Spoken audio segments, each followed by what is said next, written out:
This conference will now be recorded. Hey everybody, how you doing? My name is Connor and I am an alcoholic.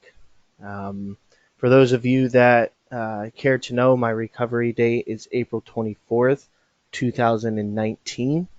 And I was given the option to have to pick any topic for this. And so the topic that I chose was growing along spiritual lines.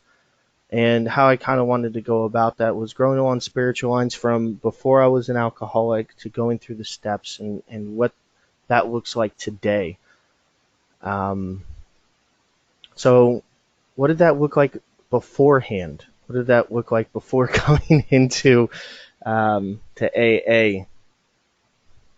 Spirituality for me, it wasn't so much spirituality, but a figurehead, a God. I grew up in Christianity.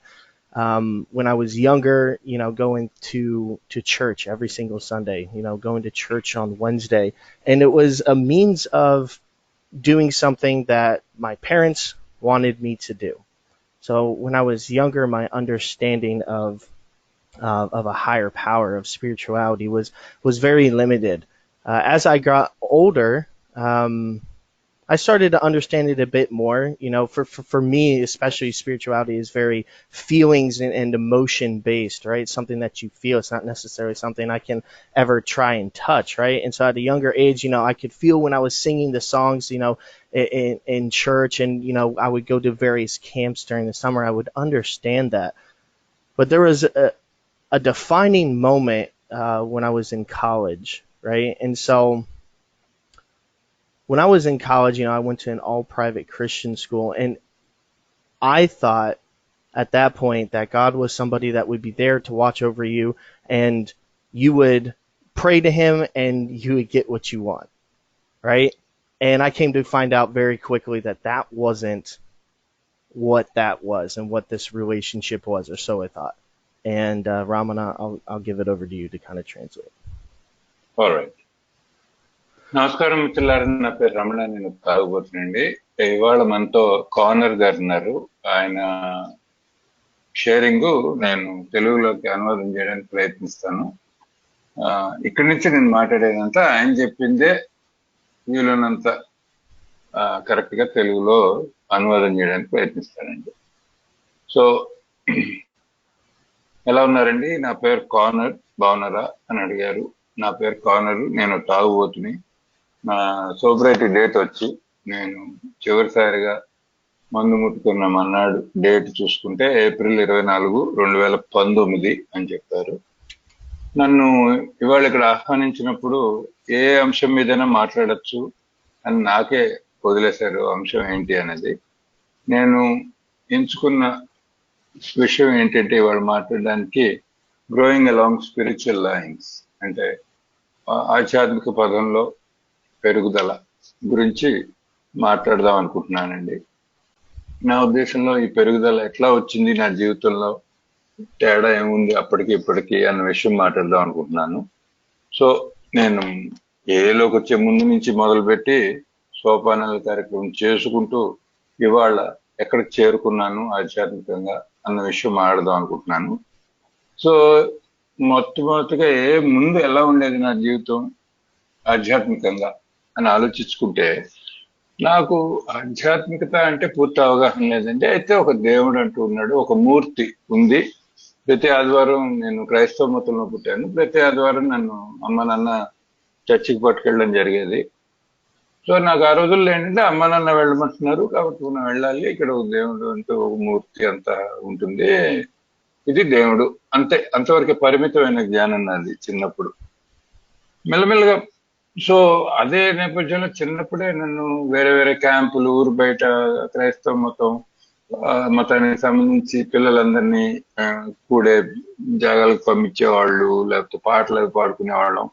అవన్నిట్లో కూడా దేవుడు అంటే ఏమిటి అని కొంచెం కొంచెం తెలిసింది, కానీ అది అంత చివరికి పరిమితమైన జ్ఞానం అని పెద్దవుతూ తెలిసింది. ఇప్పుడు కాలేజీ వయసుకు వచ్చేవాడికి కాలేజీలో నాకు ఒక క్రైస్తవ మతానికి సంబంధించిన కాలేజీలోనే నేను చేరానండి, కాలేజీ చదువులకి. అక్కడ నా ఉద్దేశం ఏంటంటే భగవంతుడు అంటే ఒక ఆలోచన. భగవంతుడు అంటే ఒక మూర్తి, ఒక బొమ్మ కాదు, ఒక ఆలోచన. ఆ భగవంతుడిని ధ్యానం చేసుకుంటే ఆ భగవంతుడు ఎల్లప్పుడూ నన్ను కాపాడుతూ ఉంటాడు, పైనుంచి రక్షిస్తూ ఉంటాడు. నేను ప్రార్థన పద్ధతిగా చేసుకుంటూ ఉంటే నాకేం కావస్తే అది ఇస్తూ ఉంటాడు. అది దేవుడు అంటే నాకున్న ఆ ఆ రోజుకి నాకున్న జ్ఞానం కానీ అవగాహన కానీ. కానీ తర్వాత తెలిసింది ఏంటంటే అది అసలు కానే కాదు అన్న విషయం త్వరలోనే తెలిసింది అని ఆపారు. Yeah corner go. So I had this God that I thought was kind of this you pray to, and then I get what I want, right? Well, here I am in college having fun. I decided to go to an all private Christian school on a dry campus, right, in a dry county, right? And here I am wanting to have fun and to drink, and already at this point in my drinking, you think about alcohol, and when you say an alcoholic, it doesn't matter the quantity, it doesn't matter how much you're doing. You could have a weekend warrior, you could have somebody who only drinks every once in a while, you can have everybody who drinks every day. But I remember that feeling even at that time of I was going to lie, manipulate, and do anything that I needed to be able to drink on the weekends when I knew that I could, right? Because I knew that I could talk to this guy who was going to then talk to an upperclassman who would make sure to go out, right? And I knew the other connections, so then that way I could be invited to a party and be able to drink what I needed to do, right? That's the insanity of the mind. That's the drive, and that's already looking back at my story that I knew I was already headed down this path of being alcoholic. So it comes to a time when I go out and we we have a curfew at our college, right? And so you have to be in the dorm at 12 o'clock, and if you're going to go out anywhere, you have to sign out, right? And I go out on a Thursday night and I go drinking, and I decided to try shrooms and ecstasy and mix all of that together to make sure I was having as much fun as possible, of course, right? And lo and behold, I wake up the next morning to 50 missed calls from my dean, from my mom, the dorm mom, everybody giving me a call. I go in, right? And everything that I had learned in church and what I thought, right? If you're honest, if you're truthful, then God will reward you, right? Well, I go in to speak in front of the dean. He's like, "Were you drinking? Were you doing any of this?" And I would decide to be honest. And I was like, "Yeah, I was. If I were to go, if you were to go and test me right now, I probably still have alcohol in my system. I was definitely smoking, yada yada." And I got expelled. And I was so angry and so spiteful at this God that didn't help me. And at that point, my spirituality and what I thought of God was shattered and became this very thing that was anger. If you wanted to talk to me about God or anything, I would make fun of you. I would say it's a joke. You only go there because you only go to church or believe in God because you can't get your life together yourself, right? That was my understanding at that time. And I'm going to stop there for you. Yeah thanks. Hmm. So ఇందాక చెప్పినట్టు కాలేజీకి వెళ్ళేటప్పటికి దేవుడు అంటే నేనేదో ప్రార్థన చేసుకుంటాను, నేను మనస్ఫూర్తిగా ప్రార్థన చేసుకుంటే నాకు కావాల్సినవన్నీ ప్రాప్తం అవుతాయి. అంతవరకే నా ఆలోచన, అవగాహన కూడా. ఇంతకీ నేను కాలేజ్ చదివిన మా క్యాంపస్ లో మా ఆ కాలేజీ ప్రాంగణంలో మందు తెచ్చుకోకూడదు, అక్కడ నిషిద్ధం. అలాగే మేమున్న ఊరు, ఆ చుట్టుపక్కల జిల్లా అని చెప్పుకోవచ్చు, కౌంటీ అంటే ఆ జిల్లాలో కూడా మందు అమ్మబడేది కాదు. కానీ నేను కాలేజీ కుర్రాడిని, నాకు సరదా కావాలి, సరదా అంటే మందు కావాలి అని నాకు బాగా గుర్తుంది. అప్పటికే నేను కాలేజీ వయసుకే మందు కోసం అబద్ధాలు చెప్పగలను. ఎవరిని కావస్తే వాళ్ళు కాళ్ళు అందితే జుట్టు, అందకపోతే కాళ్ళు పట్టుకోగలను. ఎలాగోలా వాళ్ళకి టోపీ వేయగలను, ఎలాగోలా వాళ్ళని వాడుకోగలను, మందు ఎలాగోలా సంపాదించగలను. అవన్నీ చేశాను కూడా. అంటే ఎంత తాగాను మోతాదు కాదు ఇక్కడ వ్యవహారం. నేను తాగడం మాత్రం మొదలుపెట్టాను. ఎలా మొదలుపెట్టానంటే అప్పటికే అబద్ధాలు అన్నీ మొదలైపోయాయి. సో ఆ ఆల్కహాల్ అంటే నాకు ఉన్న మానసికమైన తృష్ణ ఎలాంటిదంటే అదొక రకమైన వ్యామోహం అనుకోండి, పిచ్చి అనుకోండి. ఆల్రెడీ నేను ఒక ఆల్కహాలిక్ ఒక త్రాగుబోతు అవడానికి చాలా వేగంగా ఆ, పరిగెడుతున్నా ఆ దారిలోనే. ఇంతకీ మా కాలేజీలో కొన్ని రూల్స్ ఉంటాయి కదా కాలేజీలో. రాత్రి 12 వచ్చేయాలి బయటికి వెళ్ళిన వాళ్ళు. రాకపోతే ఎందుకు రాలేకపోతున్నాము, ఎందుకు రాబోము 12 లోపల అని వాళ్ళకి చెప్పి వెళ్ళాలి. చెప్పకుండా వెళ్ళిపోకూడదు. అలాగే నేను ఓ రోజు గురువారం రాత్రి బయటికి వెళ్ళాను. బయటికి వెళ్ళి ఊళ్ళోకి వెళ్ళి పక్క ఊళ్ళోకి వెళ్ళి ఒకేసారిగా వేరే మత్తు పదార్థాలు కూడా నాకు అలవాటు ఉండేవి. మష్రూమ్స్ అని, ఎక్స్టసీ అని, ఇట్లాంటివి అవన్నీ పుచ్చుకున్నాను. అవన్నీ పుచ్చుకుంటూ దాంతో పాటు మందు కూడా తగు మోతాదులో తాగేశాను. ఎందుకంటే ఒక్క రాత్రి బయటకు వచ్చాం, పూర్తిగా మజా చేయాలి, పూర్తిగా మనం ఎంజాయ్ చేయాలంటాం కదా, పూర్తిగా వాడుకోవాలి ఆ సమయాన్ని అనుకుని మొత్తం అంతా కలిపి కొట్టేశాను. ఇంకా తర్వాత ఏం జరిగిందిరా అంటే మర్నాడు పొద్దున్న లేచాను. మర్నాడు పొద్దున అక్కడ ఆ ఊళ్ళో లేచాను. లేచేవాడికి నా ఫోన్ నిండా మిస్డ్ కాల్స్. ఎవర్రా మిస్డ్ కాల్స్ అంటే ఇటు మా అమ్మగారి దగ్గర నుంచి కొన్ని కాల్స్ ఉన్నాయి. తర్వాత మా కాలేజీ పెద్దలు ఉన్నారు, డీన్ ఉన్నాడు, పెద్ద ప్రొఫెసర్లు ఉన్నారు, వాళ్ళు కూడా కాల్ చేసి ఏమైపోయాడని కాల్ చేస్తున్నారు. అప్పుడు నాకు గుర్తొచ్చింది, చర్చిలో మనకి ఏం చెప్పారు, నువ్వు నిజాయితీగా ఉండాలి, జరిగినట్టు చెప్పేసే పద్ధతిలోనే ఉండాలి జీవితంలో. నువ్వు నిజాయితీగా ఉంటే దేవుడు నీకు ఎల్లప్పుడు మంచిగా చేస్తాడు అని సూక్తులు చెప్పారు నాకు చర్చిలో. కానీ వాళ్ళు చెప్పారు కదా, వాళ్ళు చెప్పినట్టు చేద్దామని చెప్పి ఉన్నదంతా ఉప్పేసుకున్నాను. అవునండి, తాగాను, బయటకు వెళ్ళాను, అవి ఇవి తీసుకున్నాను, మత్తు పదార్థాలు కూడాను. ఇప్పుడు కానీ నాకు ఈ క్షణాన నన్ను టెస్ట్ చేస్తే నా శరీరంలో ఇంకా కొంచెం ఆల్కహాల్ మీకు దొరుకుతుంది. ఈ మత్తు పదార్థాలన్నీ కూడా వాటి ఆ, అంశ కనబడుతుంది మీకు అని చెప్పి నేను చెప్పేశాను ఉన్నమాట ఉన్నట్టుగా నిజాయితీగా చెప్తే అంత బాగుంటుంది అని మరి చర్చిలో చెప్పారు వాళ్ళు. నేనేమో నిజాయితీగా చెప్పగానే నేను కాలేజీలో నుంచి తీసి పారేశాను.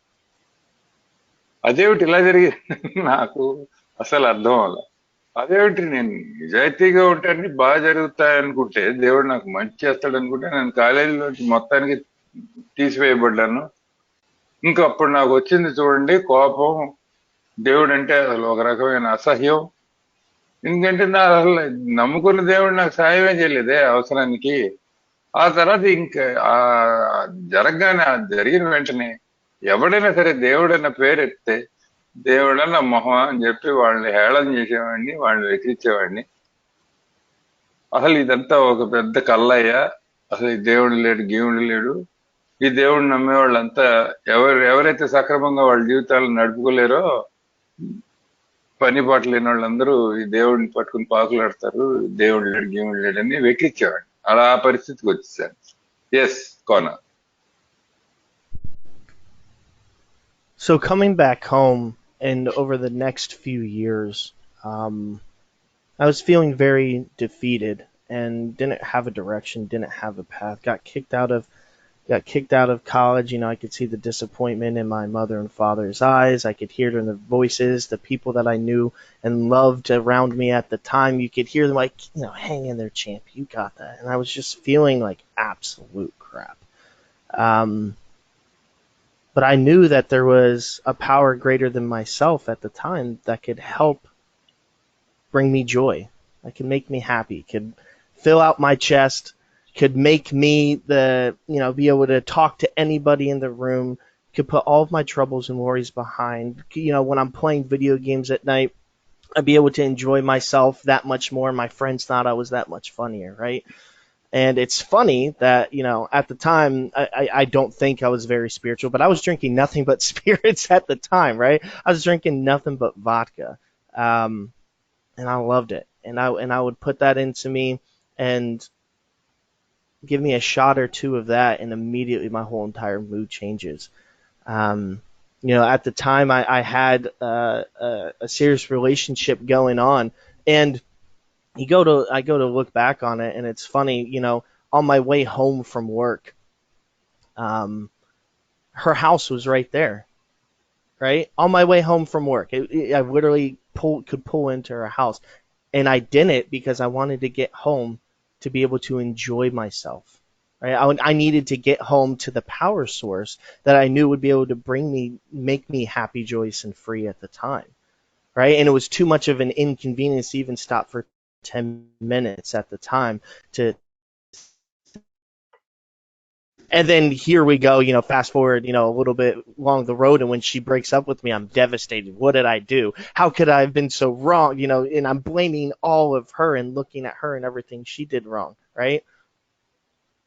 If we're being realistic about the situation, my drinking at that point was the thing that mattered most in my life. It was the thing, it was my driving force. It was the above all else, right? I would wake up, right, thinking about it, and by nighttime I would be drinking again. It was consuming every facet of my life. Okay, Ramana. Right. So college నుంచి తీసేశారండి నన్ను. ఇంటికి ఓడిపోయి వచ్చేసాను. ఆ తర్వాత కొన్ని సంవత్సరాలు ఎలా గడిచాయంటే చాలా, అంటే ఓడిపోయాను. ఇప్పుడు యుద్ధానికి వెళ్ళినవాడు ఓడిపోయి ఇంటికి వచ్చినట్టుగా ఉండింది నాకు. అసలు జీవితం అగమ్య గోచరంగా ఉండింది ఆ రోజుల్లో. ఎటుపోతున్నాను, ఏమవుతుందో అర్థం కాని పరిస్థితిలో ఉన్నాను. ఇలా అమ్మ నాన్న చాలా బాధపడ్డారు. అంటే కాలేజీకి ఎన్నో ఆశలతో నన్ను పంపిస్తే నేనేమో ఇలాగా కాలేజీ నుంచి తీసివేయబడ్డాను. ఇంటికి వచ్చి పని లేకుండా ఉన్నాను, చదువు లేకుండా ఉన్నాను. చుట్టుపక్కల కూడా చుట్టాలు పక్కాలు తెలిసిన వాళ్ళు అందరూ ఏంటంటే, పర్లేదు లేరా, ఏదో ఒకటి బాగానే ఉంటుంది లేరా, చూసుకుందాం, పైకి వెళ్తావులే అని ఏదో నాకు నచ్చ చెప్పడానికి ప్రయత్నించారు. కానీ వాళ్ళ నచ్చ చెప్పడంలోనే నాకు నేను ఓడిపోయానన్న భావం చాలా కలిగేది. సో ఎలా ఉండేదంటే, ఎందుకు ఇలా అయిపోయాను అన్న ఒక చండాలంగా ఉండేది నా మనసులో. కానీ నాకు తెలుసు అప్పటికే నాకు ఒక ఉన్నత శక్తి ఉంది. ఆ ఉన్నత శక్తి కానీ నాలో ప్రవేశిస్తే నేను సరదాగా ఉంటాను, జీవితాన్ని పూర్తిగా అనుభవించగలను, సరదాగా ఉంటాను, గర్వంగా ఉంటాను. నా ఛాతీ ఎంత అయిపోతుంది. నా స్నేహితులు అయితే ఎవరైతే ఉన్నారో వాళ్ళందరితో చక్కగా బాగుంటాను. ఇదంతా చేయడానికి నాకు కావాల్సిన ఉన్నత శక్తి ఏమిటంటే మందు. ఆ రోజుల్లో నేను తాగేది ప్యూర్ వోడ్కా తాగేవాడిని. వోడ్కా తాగేయడం, ఒక్కటి 2 డ్రింకులు పడితే చాలు నాకు. అది పడగానే నా అసలు మొత్తం రూపం మారిపోతుంది, నా ప్రవర్తన మారిపోతుంది. నేను ఇలా నిరాశగా మూలగొచ్చిన వాడినల్లా చక్కగా నవ్వుతూ ఆనందంగా తయారయ్యే మనిషి అలా తయారైపోతాను. ఆ రోజుల్లోనే నాకు ఒక ఆమెతో సంబంధం ఉండేది. ఆవిడ నేను కలుస్తూ ఉండేవాళ్ళం. ఆవిడ ఇల్లు ఎక్కడుందంటే నా పనికిను నా ఇంటికి మధ్యలో ఉండేది. ఉద్యోగానికి ఇంటికి మధ్యలో ఉన్న మనిషి మరి అంత ప్రేమిస్తున్నాను ఆమెని అనుకున్న మనిషిని నేను ఇంటికి వెడుతుంటే, ఉద్యోగం అయిపోయాక సాయంత్రం పూట ఆమె దగ్గర ఆగి 10 నిమిషాలు ఆమెతో గడపడానికి కూడా నాకు సమయం ఉండేది కాదు, ఓపిక ఉండేది కాదు. ఎందుకు? ఇంటికి వెళ్ళిపోవాలి, ఇంటికి వెళ్ళి నా ఉన్నత శక్తిని కలుసుకోవాలి అంటే తాగేయాలి. ఆ తాగడానికి నాకు ఎంత కంగారంటే, నేను ఎంతో ప్రేమించేస్తున్నాను అనుకున్న మనిషి దగ్గర ఆగి 10 నిమిషాలు కూడా గడిపేవాడిని కాదు. సరే, జరగాల్సిందే జరిగింది. ఆవిడ నాతో సంబంధం తెచ్చేసుకుంది కొన్నాళ్ళు పోయాక. అమ్మో, ఇంక తెచ్చేసుకుంటే ఆవిడని నానా తిట్లు తిట్టుకున్నాను. అయ్యో, చూసావా నా పరిస్థితి ఎలా అయిపోయిందో, నాలాంటి వాడిని వదిలేసింది ఆవిడే, అసలు ఆవిడ వదిలేయటం వల్లే నా జీవితంలో అయిపోయింది అని చెప్పి ఆవిడని తిట్లు తిట్టుకున్నాను. ఆవిడని ఎన్నో నిష్ఠురాలు ఆడుకున్నాను మనసులో. కానీ నిజంగా ఇప్పుడు ఆలోచిస్తే, నిజాలు మాట్లాడుకుంటే, ఆ రోజుల్లో నాకు అసలు అన్నిటికంటే ఇష్టం ప్రపంచంలో అన్నది నా మందే. ఆమెనా ఇంకెవరైనా తర్వాతే. అన్నిటికంటే నాకు కావాల్సింది ఆల్కహాల్. ఈ ఆల్కహాల్ మెల్లమెల్లగా ఏం చేసిందంటే, నా జీవితంలో ప్రతి రంగంలోనూ నన్ను ప్రతి రంగాన్ని ఆవరిస్తూ పోయింది. ప్రతి చోట ఉన్నది మిగిలింది మందే. ఆ పరిస్థితికి వచ్చేసా. Yeah corner.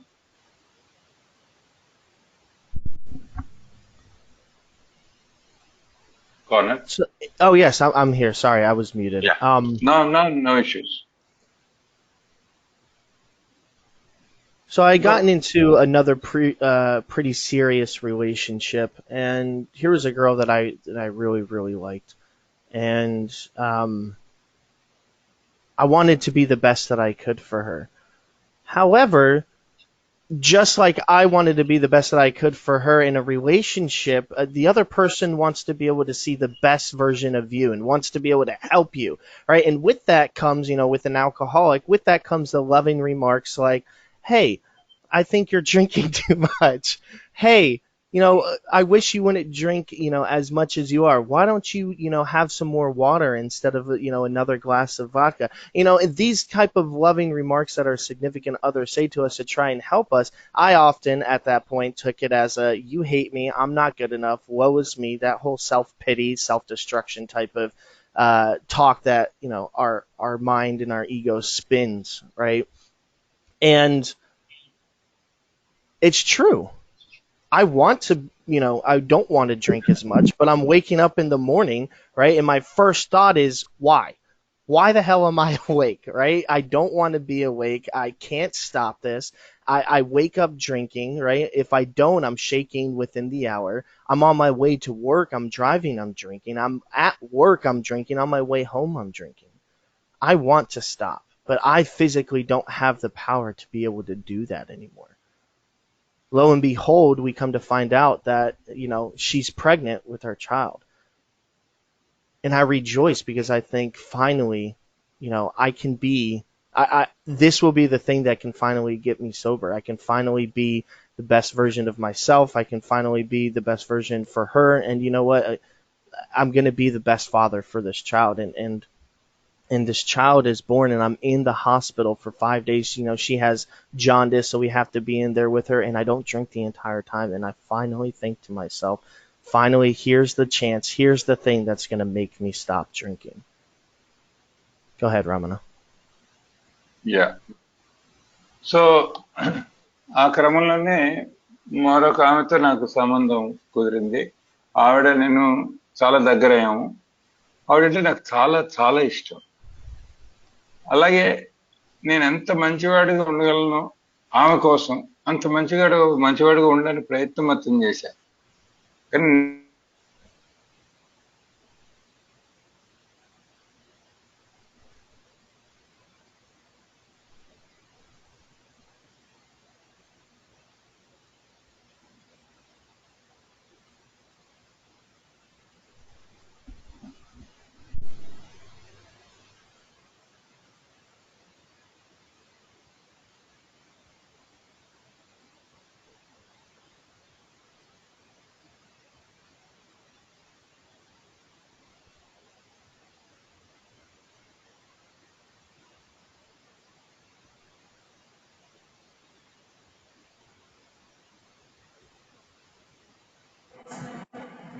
రమణ గారు వినపట్ల. Hello, can you hear me? Yeah, I can hear you. Ramna sir, we lost the last 2.5 minutes. Yeah, I'm not sure what was going on. I lost when Ramana started speaking again. I didn't hear anything. Yes. Right. I'll try to get him on his private line. Thank you. I appreciate it. Karthik, I think I lost the connection. I'm back. Connor, Yeah, can you Ramana. hear me? Yeah, Ramana, I can hear you. Right as you started sorry. going into the translation, it Yeah, cut out at that's that okay. point. Yeah. That's okay. Sorry about that. No, not a problem. మిత్రులారా క్షమించాలి, నా internet కొంచెం తేడా వచ్చి అలా అయింది. సరే, ఆయన ఏం చెప్తున్నారంటే మరో ఒక స్త్రీతో ఆయనకి సంబంధం కుదిరింది, మంచి స్నేహం కుదిరింది. ఆమెంటే ఆయనకి చాలా చాలా ఇష్టం అని చెప్తున్నారు.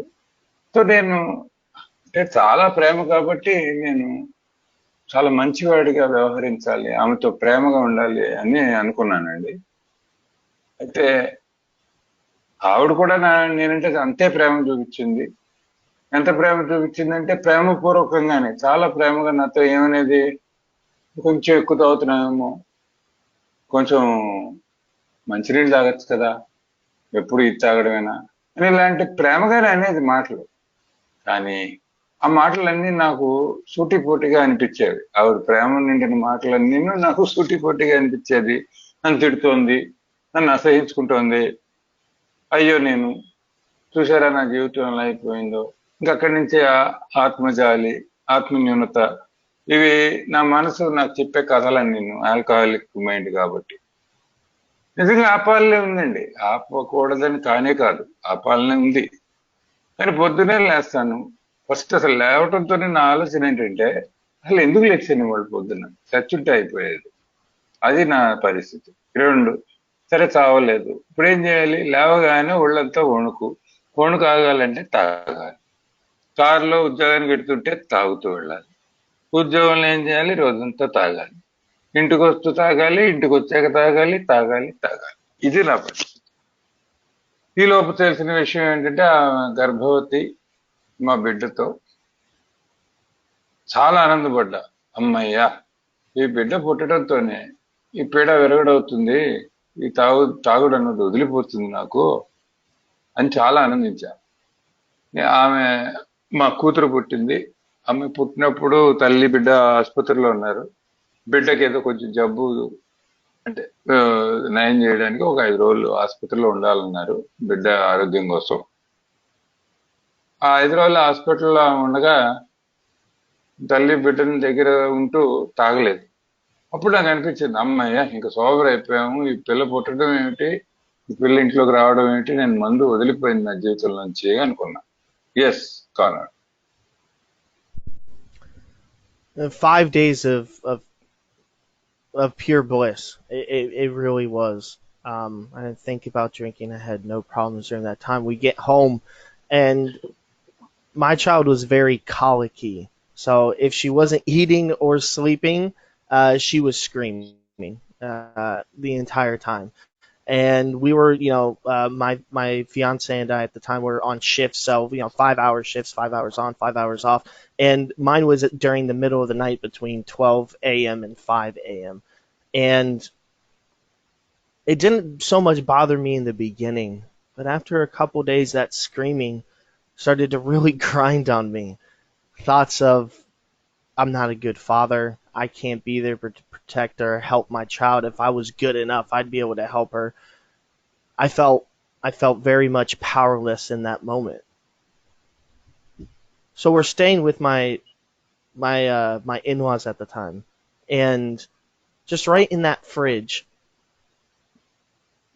there's the power that I've known my entire, for the past 15 years. It's right there, and just with one can of that, I know that I'll be able to get through this. It's worked for me in the past. All that I'm trying to do is be a good father. What's wrong with that? Right? I'm just trying to be the best person that I can be, because I know that this thing works. Right? And what I'm doing right now doesn't. And sure enough, after one of those, after a beer, that feeling washes over you, right? You get the tickle down the back of your spine. You warm up on the inside. I smile, and I even cry a little bit, right? Because at that time, that was my power. But now all of a sudden, fast forward a couple days, it's not just one that's doing enough. Now I need 3, 4, 5. Now I'm drinking 6. Now my father-in-law is approaching me, right? And he's noticing that the beers are missing. He says, hey, maybe you shouldn't be drinking beer while you're watching your daughter in the middle of the night.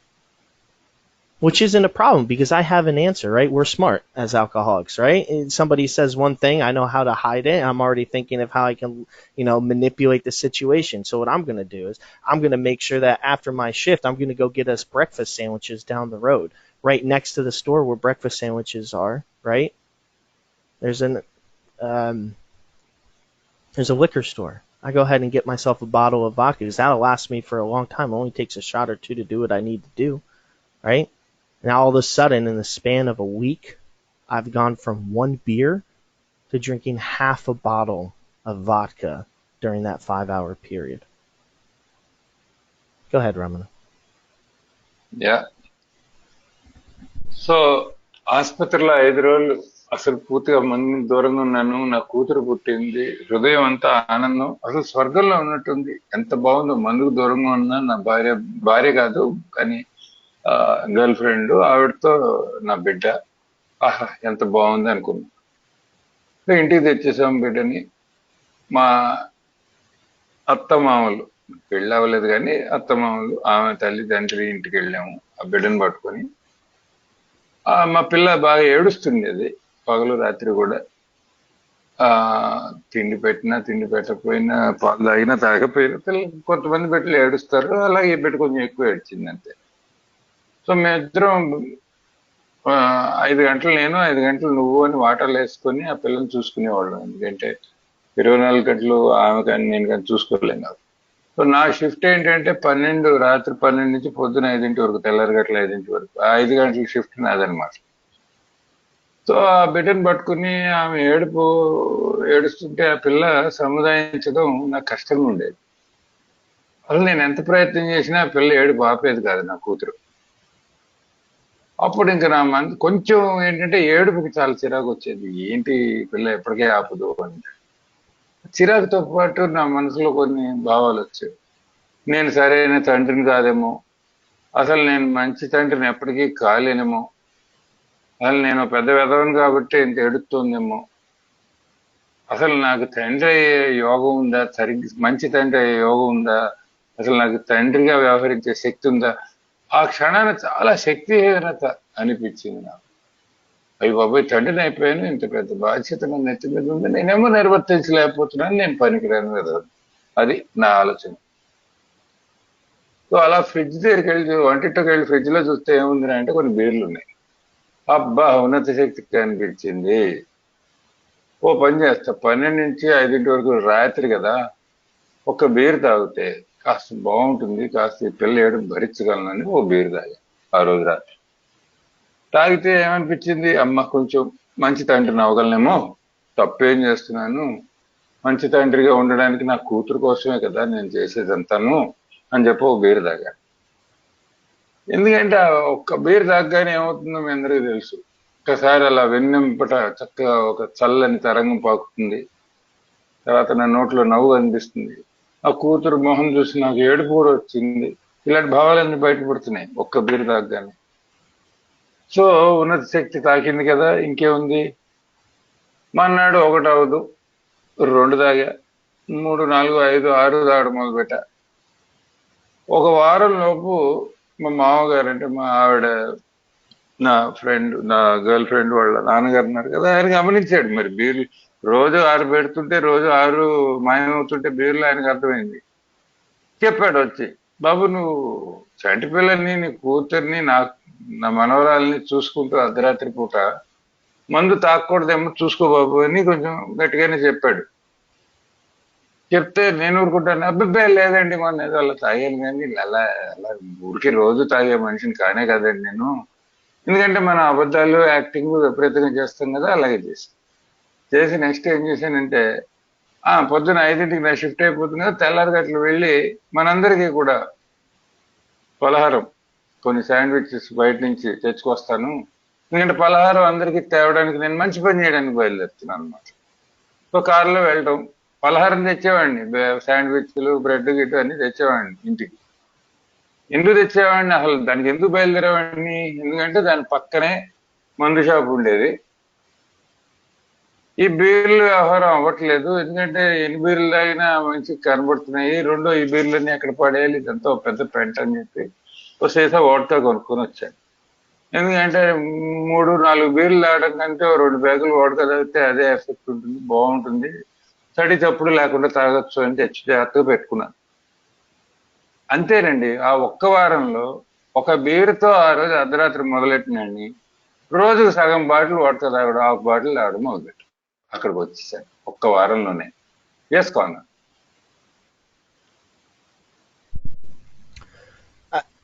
At this point now,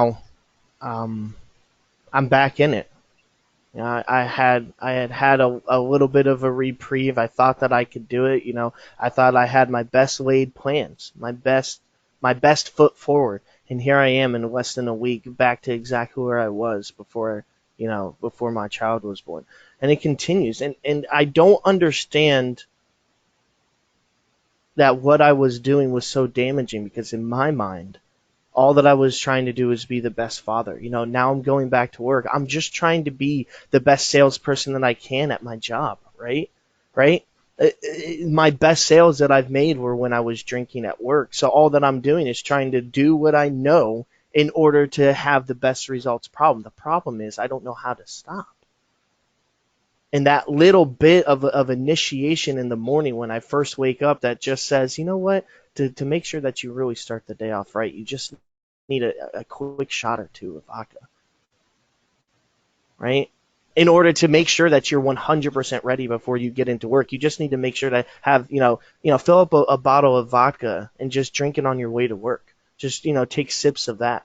While I'm interacting with customers, the best version of you, as everybody's, constantly told you, anytime that you've been told that you were nice, that you're so funny, you're so outgoing, Connor, you know how to talk to anybody, anything, has always been when I've had a drink in my system.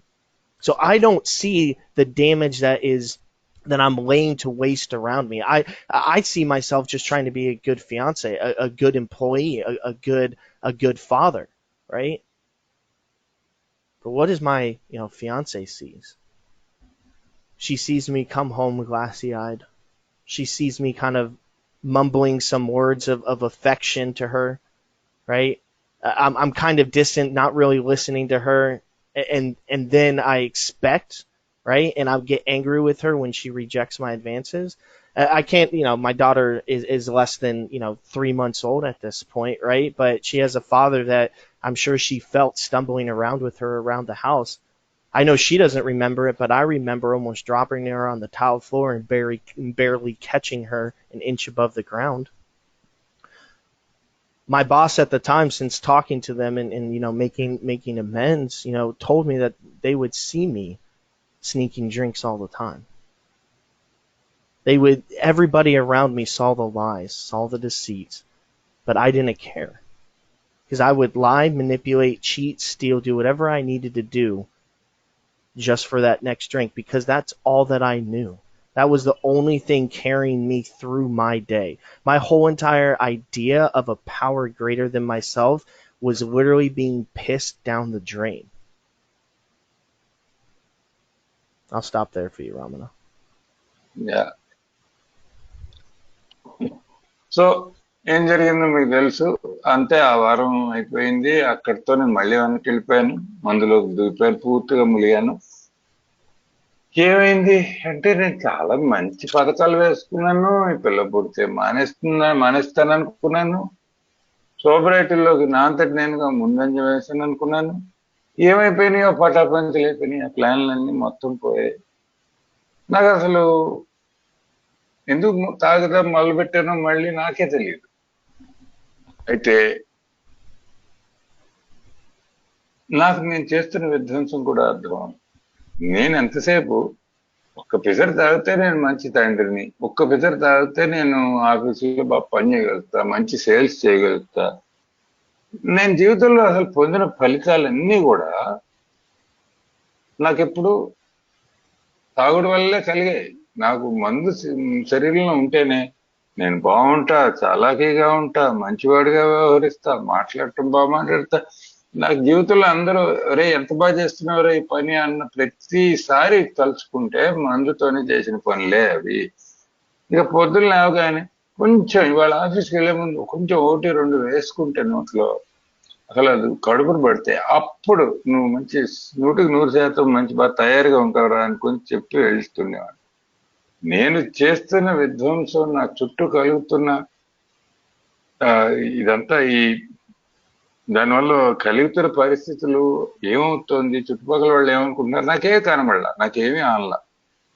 కానీ అదే సమయంలో మరి ఏమికేం కనబడుతోంది, నా బిడ్డ తల్లి ఆవిడే. పొద్దున్న ఎలా వెళ్తానో నాకే తెలుసు.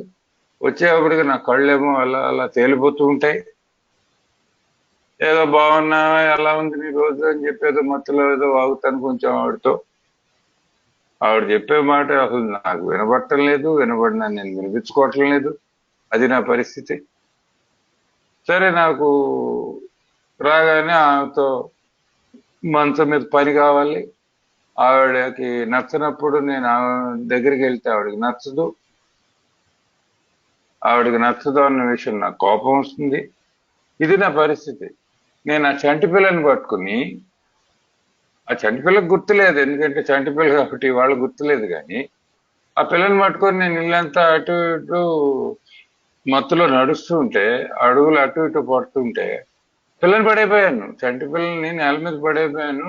అదృష్టం కొద్ది, దేవుడి దయ కొద్ది ఆ పిల్లని నేల మీద పడేయకుండా జస్ట్ కొన్ని అంగుళాల దూరంలో చేతుల్లో కాపాడుకోగలిగాను.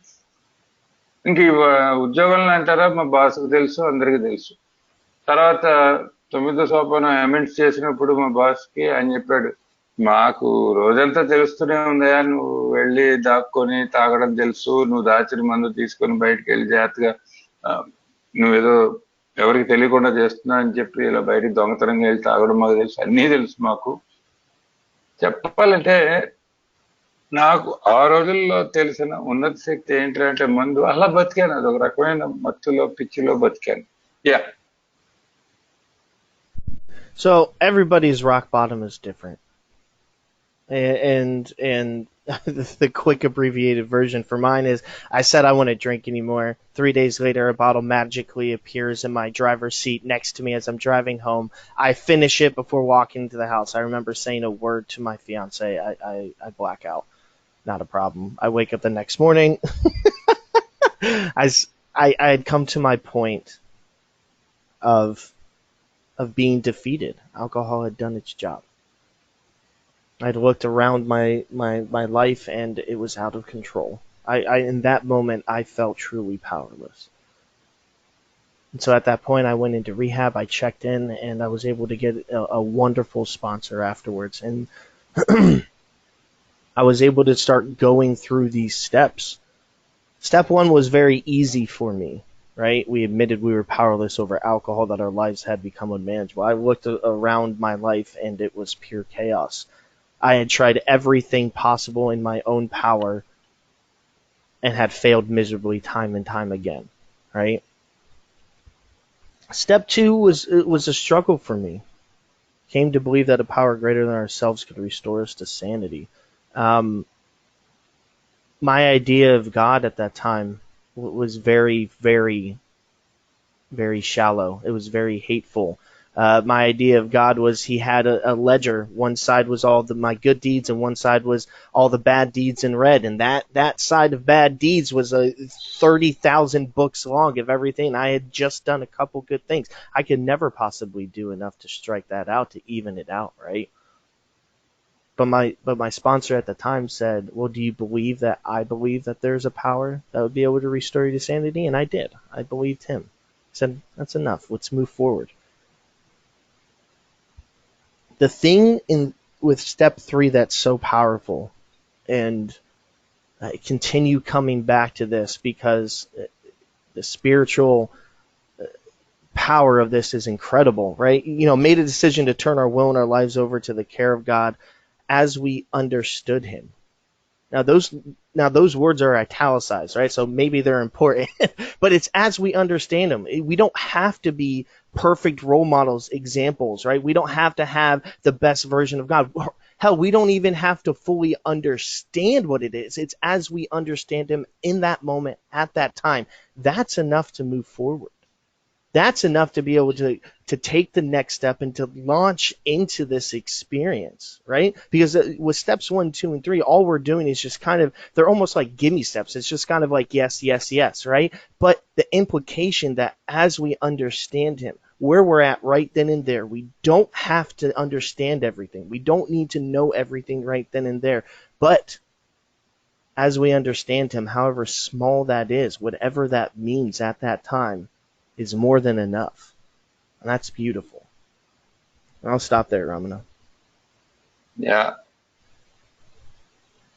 సో ఆ టైంలో ఇంకా రాక్ బాటమ్ అనేది దగ్గర అయింది. రాక్ బాటమ్ అని మనం వింటుంటాం, ప్రతి వాళ్ళ రాక్ బాటమ్ వేరేగా ఉంటుంది. నేను ఎంత అధమ స్థాయికి చేరుకోగలనో అంత అధమ స్థాయికి ఇంకా చేరుకున్నాను. ఇంకా అంతకంటే కిందకి వెళ్ళే మార్గం లేదు నాకు. పడిపోయాను, హతాశుడిని అయిపోయాను, ఓడిపోయాను. సో ఆ సమయంలో జరిగిన ఒకరోజు సాయంత్రం కథ ఏంటంటే, ఇంటికి వెళ్ళాను, కారులో సీసా ఉంది, చుప్ చాప్గా తాగేసి లోపలికి వెళ్ళాను. ఆమెతో ఒక్క ముక్క కూడా మాట్లాడలేదు, వెళ్ళి పడుకున్నాను. మనాడు పొద్దున్న లేచాను, అంతే. నాకు శక్తిహీనత నన్ను కమ్ముకుంది, అయిపోయింది. ఇంకా నేను ఆల్కహాల్ని సేవించలేను, దీంతో వేగలేను, నా జీవితంలో ఆల్కహాల్ ముందు పూర్తి శక్తిహీనతను ఒప్పుకోవాలి అన్న ఆలోచన బలంగా నా మనసులోకి వచ్చింది. రావటం వెళ్ళి రీహాబ్ లో చేరిపోయాను, ట్రీట్మెంట్ సెంటర్కి వెళ్ళి చేరిపోయాను. బయటకు వచ్చాను, మన మిత్రమండలి ఏలోకి వచ్చాను. ఒక చాలా చక్కని అద్భుతమైన స్పాన్సర్ దొరికారు నాకు. ఇంకా అక్కడి నుంచి సోపానాల కార్యక్రమం మొదలు పెట్టబోయా అని చెప్పాడు నాకు. మొదటి సోపానం నాకు చాలా సులభంగా వచ్చిందండి. నేను అంత కష్టపడాల్సిన అవసరం లేకపోయింది మొదటి సోపానం చేయడానికి. ఎందుకంటే నాకు తెలుసు నేను శక్తిహీనుడిని అని తెలిసి నా అంతటి నేను రీహాబ్ పోయాను. ఇంకా అప్పటికల్లా పూర్తి నేను శక్తి యుక్తి అన్ని ప్రయోగించి పూర్తిగా ఓడిపోయాను కాబట్టి శక్తిహీనతను ఒప్పుకోవలసి వచ్చింది, తెలుసు నాకు ఆ విషయం. ఇక జీవితాన్ని సక్రమంగా నడుపుకోలేకపోవడం అనే విషయంలో అనుమానం లేనే లేదు. ఎటు చూసినా విధ్వంసం, ఎటు చూసినా గందరగోళమే తప్ప ఏమాత్రం అసలు జీవితంలో సుఖం, ఒక రకమైన బ్యాలెన్స్, సంయమనము ఏమీ లేని జీవితానికి వచ్చేసాను.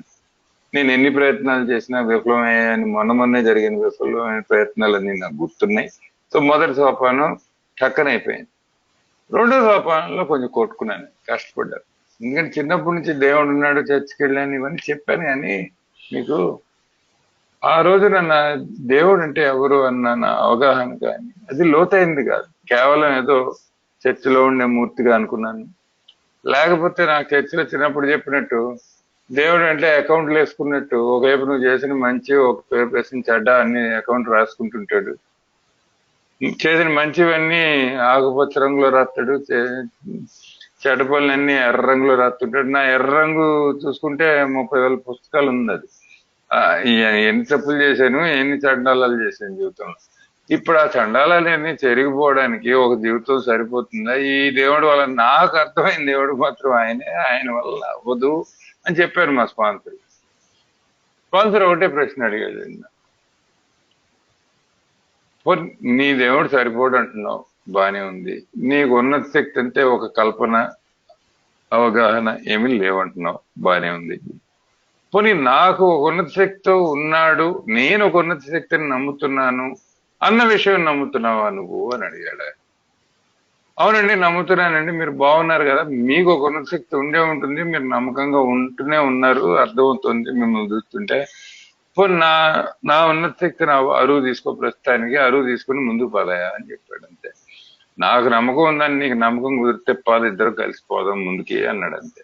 అక్కడితో రెండో సోపానం ఆయన మెల్లిగా నన్ను చేయబట్టుకుని లాగిచ్చాడు కాబట్టి గడిచింది. సో మూడో సోపానం ఎంత శక్తివంతమైందని నేను చెప్పలేనండి. ఎందుకంటే ఎన్నిసార్లు తెలుసుకున్నా మూడో సోపానంలోని శక్తి, ఆధ్యాత్మిక శక్తి, అది తలుచుకుంటే నేను ఇప్పటికీ అవాక్ అవుతుంటానండి. చాలా అద్భుతంగా అనిపిస్తుంది నాకు. ఎందుకంటే ఆ మూడో సోపానంలో God as we understand him అని చెప్తారు. అంటే మేము అర్థం చేసుకున్న దేవునితో, మేము అర్థం చేసుకున్న ఉన్నత శక్తితో అని ఉంది కదా. నేను అర్థం చేసుకున్నట్టు ఆ క్షణాన చేసుకున్నట్టు అని అర్థం అండి. అంటే నాకు పూర్తి అవగాహన, దేవుడు అంటే లోతైన బలమైన సంబంధం, అవి ఏం అవసరం లేదండి. ఎందుకంటే నేను మూడో సోపానికి వచ్చే టైంకి నా బుర్ర అసలే పనిచేయట్లేదు. నాకు అసలు ఇది పూర్తిగా భగవంతుని శక్తి కానీ, మహిమ కానీ, ఆ విస్తారమైన దృష్టి కానీ నాకు ఏమీ ఉండక్కర్లేదు. ఆ సమయాన, ఆ క్షణాన నాకు ఎలా తోస్తే అలాగా, నాకు ఇంత ఒక వీసంత దేవుడు ఉన్నాడు, లేకపోతే ఒక శక్తి ఉంది అన్న భావం ఇంత కలిగితే, జీవంత కలిగితే అది చాలండి. అది నా ఆల్కహాల్ని మించడానికి అది చాలు, అంతకంటే ఏం అక్కర్లే ఆ క్షణం. సో నా ఇచ్ఛను, నా జీవితాన్ని అప్పచెప్పడం అంటే అదేదో పూర్తిగా ముందు దేవుడిని అర్థం చేసుకుని అంత మొత్తం స్కెచ్ అంతా గీసుకొని ఆ తర్వాత చెప్పి ఆ తర్వాత మూడో సోపానం చేస్తాను అవసరం ఏం లేదండి. నాకు కావాల్సింది ఏంటంటే 1, 2, 3 నిజంగా చెప్పాలంటే చాలా సులభంగా చేసి పెట్టారు మనకి. ఒప్పుకుంటావా? ఒప్పుకున్నాను. నమ్ముతున్నావా? నమ్ముతున్నాను. అప్పచెప్తావా? అప్పచెప్తాను. చెప్పండి, చెప్పి ముందుకు సాగడానికి ఇది మేము కేవలం తయారీ మాత్రమే అంటున్నారు corner. Yeah corner go. And now we arrive finally at our first action step, and that's so powerful. Action, right? Going into step 4, it says we launched, right? I don't know what that means to you, but that's definitely an action of right here, right now. Attack it as fast as possible, right? With everything you have. And the beauty with step 4, in my opinion, right? If I were doing these steps by myself, I had no sponsor, I would get to step 4 and I would write everything down, right? It says that we write a fearless inventory, right? A fearless inventory of a moral inventory of ourselves. We go through the fear, sex conduct, or, people that we've hurt, all of that. I would look at that. I would beat myself up and I would throw it away. But we don't go through step 4 by ourselves, right? We have a sponsor. In fact, we have our higher power with us too, whether we want to admit it or we fully understand that at the time, right? Yes, Imagine sorry. step 4. Imagine, with step 4 that you're a trash can filled to the brim with all this crap, all the stuff that you've ever done, right? Me trying to go through that by myself, I can't. But I have somebody else and we can go through that together, talk about it together, right? There's some good in me. I want to be a good father. I want to be a good husband, right? Right?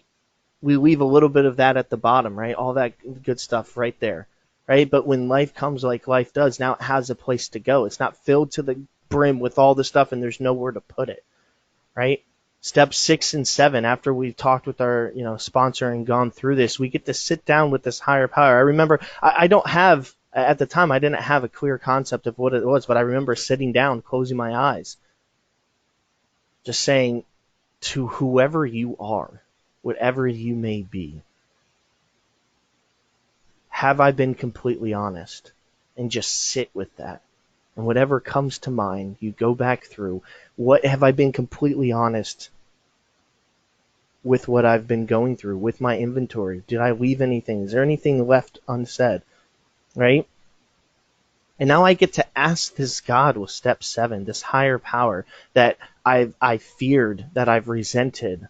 Instead of it being a God that hates me or that is looking at everything that I'm doing, I get to humbly ask and stand before him with love and ask him to remove my shortcomings.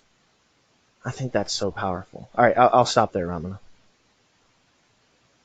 Yeah so 1 2 3 చొప్పున చేసి 4లోకి దూకాలి. ఎందుకంటే కార్యాచరణ అనేది గట్టిగా మొదలయ్యేది అక్కడే. So 4లో మనకి నిశ్చితంగా అని, నిర్భయంగా అని చెప్తారు. ఇందులోకి చురుగ్గా దూకాలి, ఏమాత్రం సమయం గడపకుండా, డిలే చేయకుండా, లేట్ చేయకుండా వెళ్ళిపోవాలని చెప్తారు. నా అంతటి నన్ను వదిలేస్తే నేనేం చేస్తానంటేనండి, 4వ సోపానం ఇన్వెంటరీ రాయమంటే నా గురించి రాస్తుంటే నానా చెత్త బయటపడుతుంది. ఇంకా చెత్తను చూసి నాకు ఎంతో బాధ కలుగుతుంది. అయ్యో నేను ఎంత అధవనా అనిపిస్తుంది. అయ్యో ఎంత దిగజారిపోయిన వాడినా, ఎంత చెడ్డవాడినా అని చెప్పి అదంతా రాయడం. ఆ తర్వాత నేను ఇంత దిగజారిపోయిన అధమమైన వ్యక్తిని అనుకుని అది మొత్తం చింపిపారేయడం. అది నా పద్ధతి. నేను అలా ఉండేవాడిని. కాకపోతే స్పాన్సర్ సాయం అందుకే కావాలి. అందుకే 4 నన్ను దగ్గరుండి రాయించేయడానికి, 5 నాతో కలిసి కూర్చొని చర్చించి చేశాడు. చేసి 6కి వచ్చేప్పటికి నాకు అసలు దేవుడి మీద అవగాహన ఉందో లేదో తెలియని వాడిని నేను. అప్పటికే స్పాన్సర్ నమ్మకం ఉంది అని ఆ నమ్మకాన్ని పట్టుకొని నా నమ్మకం దానికి లంకి వేసి నేను దాన్ని మెల్లిగా ముందుకు సాగుతున్నాను.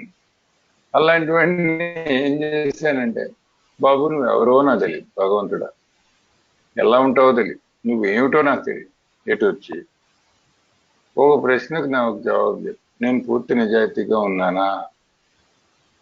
ఏమైనా వదిలేసానా? 4, 5లో ఏదైనా నాకు నేను మినహాయింపులు ఇచ్చుకున్నానా? నాకు గుర్తుండి నేను రాయక చెప్పక ఏమైనా వదిలేశానా అని నన్ను నేను ప్రశ్నించుకున్నాను. దేవుణ్ణి ప్రశ్నించినట్టు, బాబు నేనేమైనా వదిలేస్తే నాకు చెప్పు, ఇప్పుడే నాకు స్ఫురణకి నాకు గుర్తుకుతే వెంటనే రాసేస్తాను, వెంటనే చెప్పేస్తాను. ఇంకేమీ లేవు అని నాకు పూర్తి సంతృప్తి కలిగాక 7లోకి వెళ్ళగాను.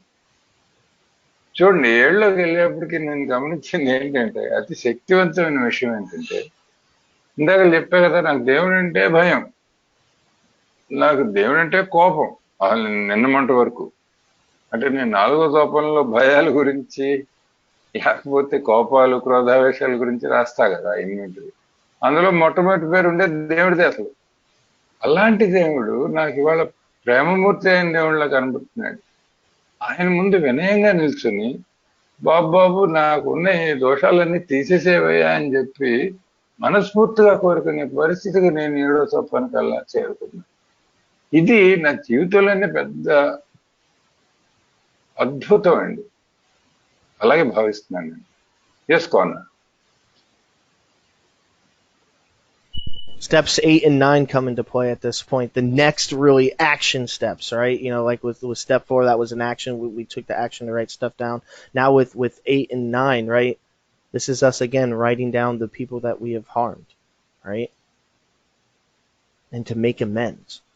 Now, this really was the first time that I felt and started to feel kind of that higher power working through me, right? Because on my own power, hell no, I'm not making amends. I didn't apologize for anything that I did, right? I was either too embarrassed or I didn't give a crap, right? I didn't care because I got what I wanted ultimately.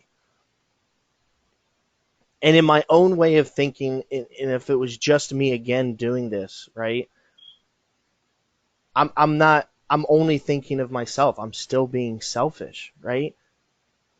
But then all of a sudden a mental shift happened, right? This isn't just about us anymore, right?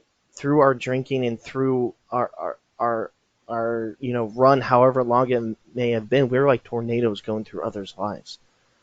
This isn't just about us anymore. This is an opportunity for us to go out to those that we love, to those that we care, to those that we know we've done harmed, and a chance for them to heal. Right? This isn't a simple, oh, I'm so sorry, please forgive me. This isn't about that, right? Because our words have no weight anymore, right? At this moment, really, our words were, oh, I'm sorry, but mentally I was just using those words as a way to make sure that you would forgive me so that way I could do whatever I needed to you later to get what I wanted. Amends is about humbly going before the person and saying, I know that I did this, this, and this, right? It's about our side. It's not about their side, what they did. It's about what we did to them. And how can we make amends? Action, right? This is, again, about action, right? And as long as it's nothing crazy, right? We're going to do that, whether that's financial, whether the person tells us they never want to talk to us again, whether they, hit us in the face and say, get the hell out of my life, right? This is about us taking the action and initiative, right? To go out and have others have a chance to heal. And that's so powerful because, again, on my own power, when I was drinking, I just don't care about you. I think that I do, but really all that you are is a means to get what I want. Right? Through this, through a power greater than myself with a higher power, right? I have a chance to be able to start the process of what it means to actually be a part of, to actually have a chance to go out and help others, not just think of myself.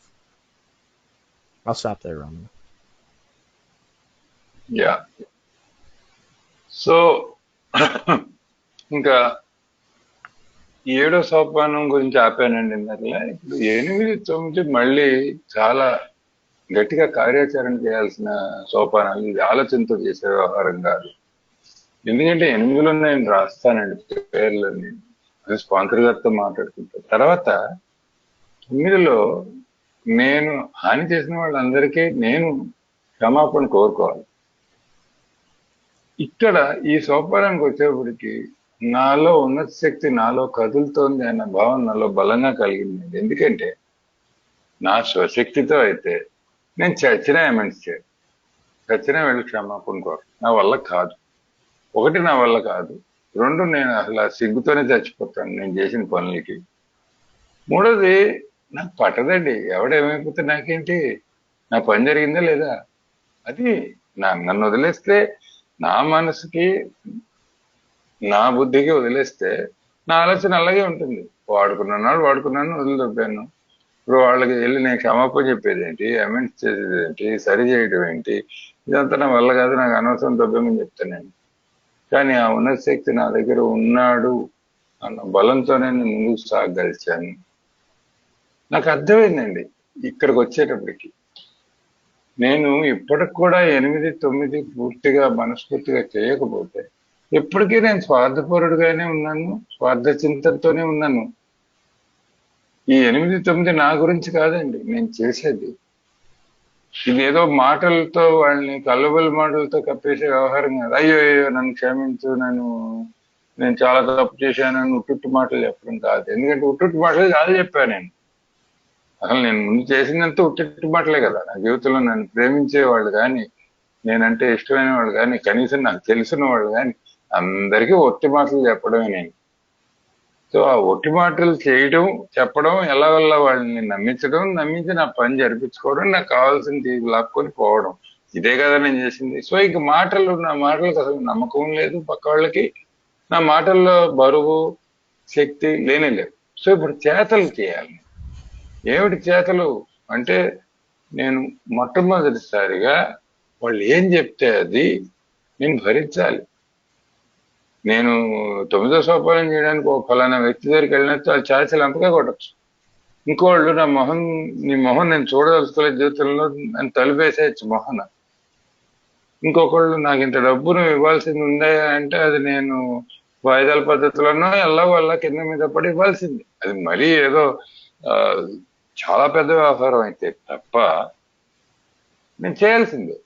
ఎందుకంటే ఆ కార్యాచరణ చేయటం అన్నది చాలా important. ఎందుకంటే నేను చేయటం వల్ల అవతల వాళ్ళ గాయాలు మానేందుకు నేను మొట్టమొదటిసారిగా సహాయపడడానికి ఒక అవకాశం కల్పించుకుంటున్నాను. నా వల్ల అవ్వదండి. ఇది ఉన్నత శక్తి ఉంటే ఫస్ట్ టైం ప్రోగ్రామ్ లో మొదటిసారి నాకేమనిపించిందంటే, నేను అందరిలో ఒకడిని, మనుగడలో ఒకడిని అని చెప్పి నాకు ఒక బలమైన భావం కలిగింది. నేను ఒక్కడనే కాదు, నా చుట్టూ ప్రపంచం తిరగడానికి కాదు, ప్రపంచంలో ఒక భాగం నేను, ఒక చిన్న రేణు లాంటి వాడిని నేను, అందరితో పాటు నేను ఒక మనిషినే అన్న సంపూర్ణమైన భావం ఇక్కడికి వచ్చి కలిగిందండి. చేసుకోను. Steps 10 and 11 are so powerful. As I think about my life beforehand and how I used to go through my life, right? Wake up in the morning and literally my first thought would be like, F, I can't believe that this is still happening, right?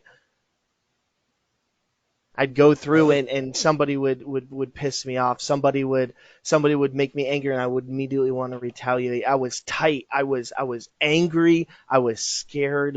I was living in fear and I couldn't handle life. Life would come at me and I would curl up in a ball and want to die, right? But yet I still had all these expectations about what I expected you to do, and if only others did these things. It talks about in the book about being the actor on a stage, and I love that analogy. But more so, I was listening to a speaker, right? When I read that for the first time about being the actor on the stage, and if only people were to do this, everything would go exactly how I wanted. I always imagined that I was the lead actor, right? It says an actor. It could very well be a janitor in the back of the stage that didn't have any speaking roles. But me and my selfishness and with life coming at me, right? It's always everybody else, right? And I always think that I'm at the top, at the lead. Now with step 10, I'm able to go through life. Again, I get to be a part of it. It gives us a toolkit to allow us a spiritual toolkit to, instead of our first response being screw you, F you, I hate you, and now it goes, I don't have the answer, but I know that I have a power greater than myself that allows me to lean on. Why don't I go pray? Right? And a part of that too, I go to God, I ask for the power, and then I turn around and I take action immediately. Instead of sitting there sulking, instead of sitting there ruminating, instead of sitting there, thinking about the situation, everything that I could have said right. God, what do I need to do in this situation? Let me go take action. Whether that means calling another alcoholic to explain the situation to see what they would have me do, or whether that means making amends right on the spot, right? So that way it doesn't build up for 7 more years and cause me to go out and drink. I have a way to be able to go through life again, right? And step 11 is so powerful because it's a way, with step 11, it's so powerful because we get to open and end our days. Instead of waking up in the morning and my first thought is, yeah, and I'm screaming and I want to end it all, I hit my knees and I pray and I thank God for another day, for another opportunity to be sober and to do His will. I get to meditate. I get to look at the next 24 hours. I get to start my day with the higher power that is there, that I know is going to be there to care and love me. And when I go to close out my day, I have a simple list that I go through to be able to go through my day, not to beat myself up, not to hard on myself, not to give me an excuse as to why I'm the worst person in the entire world. It's a way to be able to connect with my higher power and just to go through and honestly be able to take an inventory of that day and then be done with it, right?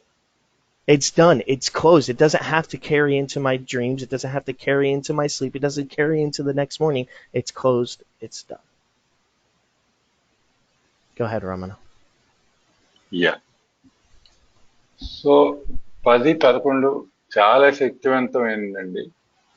ఎందుకంటే 10లో ఒక్కసారి నవ్వుగా ఉంటుంది నాకు. ముందు ఆలోచించుకుంటే లేవగానే మొట్టమొదటి ఆలోచన ఏంటి, ఈ అమ్మాయి ఎదవ జీవితం, నేను ఎందుకు ఇట్లా బతుకుతున్నాను, అదేంటి నా మొదటి ఆలోచన. లేవగానే, కళ్ళు తెరవగానే, అది కళ్ళు తెరిచి తెరవగానే.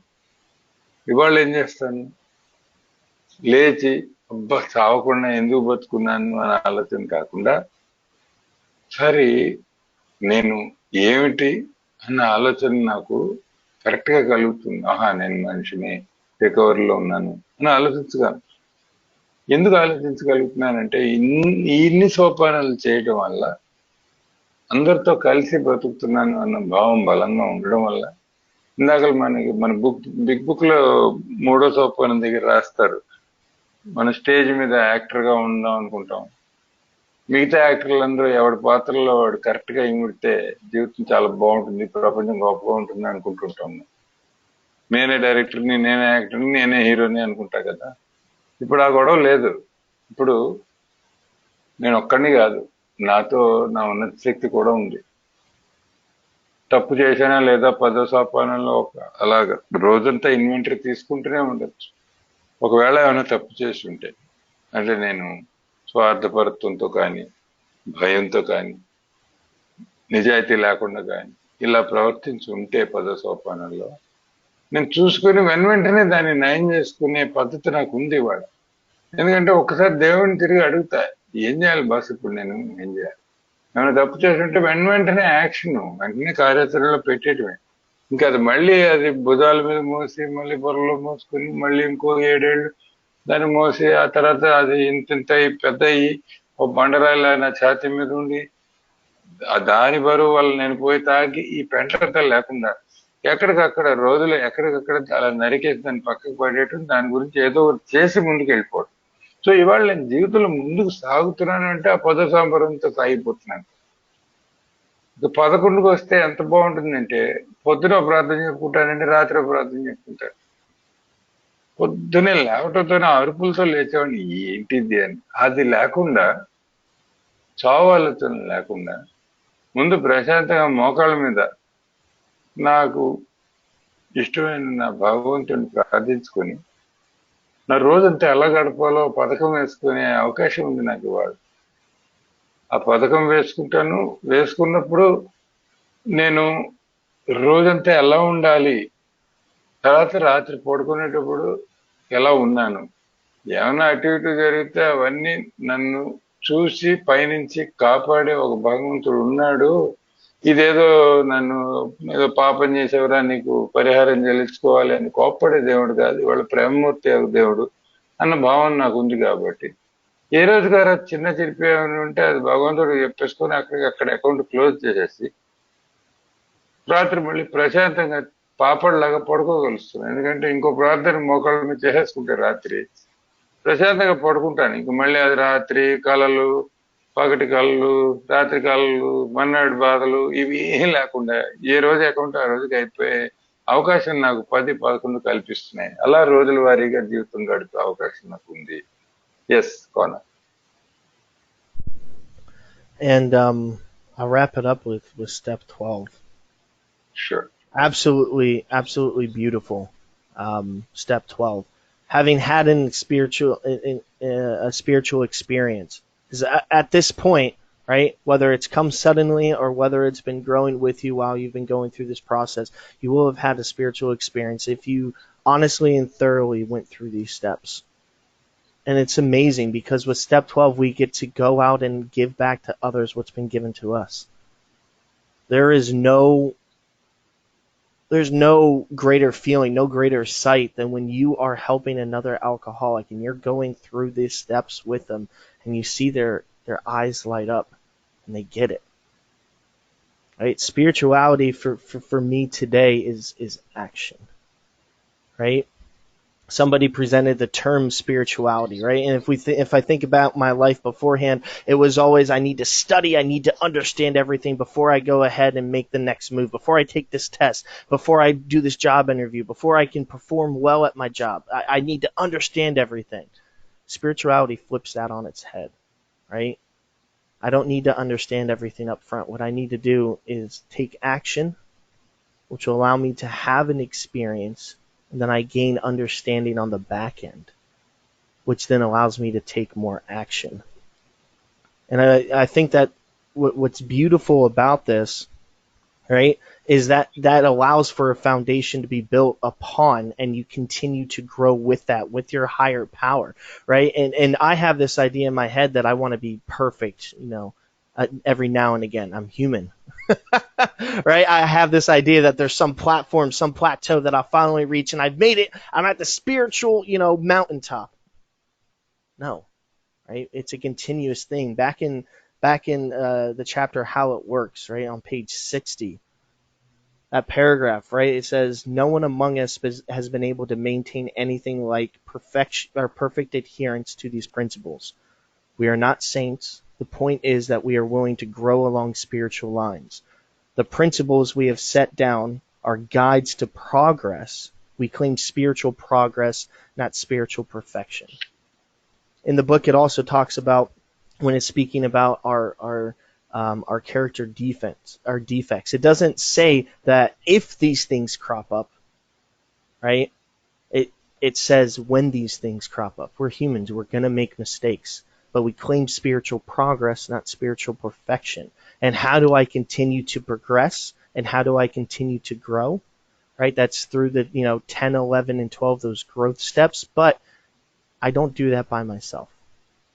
That's by going through these steps with my higher power. That's every single morning with my higher power, asking for that power.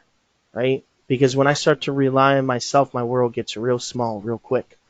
I get lost in the fear of the past. I get lost in the fear of the future. I just get lost. I can't be present, right? I can't be present and have that conscious contact with my higher power. So again, my name's Connor. I really appreciate this opportunity. It has been absolutely beautiful and amazing, and I thank you all so much. Yeah. So ఇప్పుడు 12వ సోపానం గురించి చెప్పి ముగిస్తానండి. 12వ సోపానంలో మనకి క్లియర్గా మొదటి ముక్కలోనే రాసింది, ఈ సోపానాల ఫలితంగా ఆధ్యాత్మిక చైతన్యం పొందినందువలన అని. పొందినందువలన అంటే మేలుగాను, గట్టిగాను, తొందరగాను, లేటుగాను, ఇది నిజాయితీగా ఈ ముందు 11 సోపానాలు నిష్టగా సమగ్రంగా దేవుని తలుచుకుని నిజాయితీగా చేస్తే ఆధ్యాత్మిక అనుభవం అన్నది అందరికీ సాధ్యం అండి, అందరికీ జరుగుతుంది, జరగాలి కూడా. అప్పుడు నాకు ఒక అవకాశం కలుగుతుంది. నాకు ఈ అనుభవం కలిగింది, నేను వెళ్ళి పక్క వాళ్ళకి సాయం చేసే అవకాశం ఉంది అని తెలుస్తుంది. ఒక్కసారి అండి సత్యరాజ్ గారు కొంచెం దయచేసి వీడియో ఆఫ్ చేసుకుంటారా సార్? ఇది వీడియో లేని మీటింగ్ అండి. Thank you, sorry about that.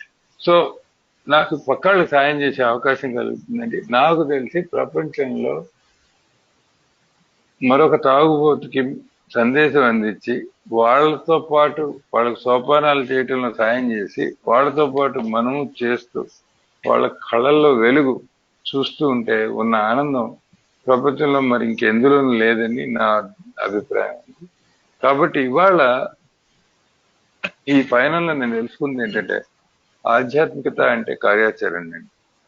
ఎందుకంటే ఇంతకుముందు ఎప్పుడు నేను అది ఉద్యోగరీత్యా అవ్వచ్చు, చదువు రీత్యా అవ్వచ్చు, ఏదైనా చేయాలంటే ముందు దాని గురించి పూర్తిగా అర్థం చేసుకుని కూలంకుషంగా అధ్యయనం చేస్తే కానీ ముందుకు వెళ్ళలేము అనుకునే మనిషిని నేను. ఇవాళ అర్థమైంది ఏంటంటే ఏలో ఆధ్యాత్మికత గురించి ఎక్కువ చదువుకోవడం, ఆలోచించడం, అర్థం చేసుకోవడం కాదు నాకు కావాల్సింది. ముందు కార్యాచరణలోకి తోకటం. ముందు నేను చేయాల్సిన 12 సోపానాలు గట్టిగా చేయడం, చేసి 12కి వచ్చాక పక్కవాడికి సాయం చేయడం.